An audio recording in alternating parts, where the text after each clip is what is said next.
Le deuxième pilier concerne donc l'activité cardiovasculaire. Alors il est essentiel de la faire de façon modérée, c'est-à-dire celle pendant laquelle vous pouvez parler, mais pas chanter. À partir de là, l'idéal c'est d'appeler un collègue, une amie, un joker, non je plaisante, bref, quelqu'un qui va vous permettre de parler et vous allez sentir si vous n'arrivez pas à parler, c'est que vous êtes en activité trop intense. Donc il faut ralentir le rythme et essayer de retrouver un rythme qui va vous permettre de parler. Voici en 20 minutes 4 exercices de 5 minutes.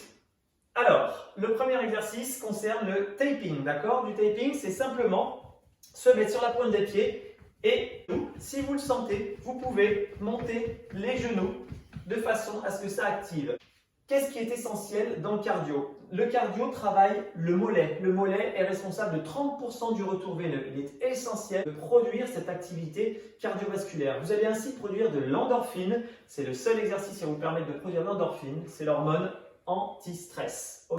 Deuxième exercice, vous pouvez prendre une corde ou sinon pas de corde, vous pouvez faire les mouvements. Mais ce que je veux, c'est que vous commenciez à travailler aussi les gestes de cercle du haut du corps. Vous pouvez le faire sur une jambe, vous pouvez le faire sur deux jambes, vous pouvez même tourner, d'accord? En même temps, vous travaillez votre bassin. Il s'agit du deuxième exercice. Le troisième exercice concerne un exercice qui va activer l'ensemble du corps. Donc, on va faire redescendre le sang vers le cœur et il s'agit du jump jack pendant lequel, effectivement, vous allez sentir là une activation efficace de cardiovasculaire.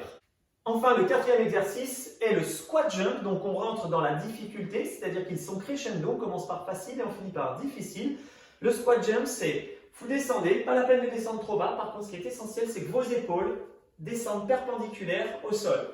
Et j'effectue des petits sauts, d'accord? Petits sauts, j'amortis bien avec mes pieds, d'accord? Je ne retombe pas lourdement, mais j'amortis comme il faut. Pour ceux qui ne peuvent pas sauter, car il est possible d'avoir des douleurs de dos et l'interdiction d'effectuer des sauts, vous effectuez des fentes arrière.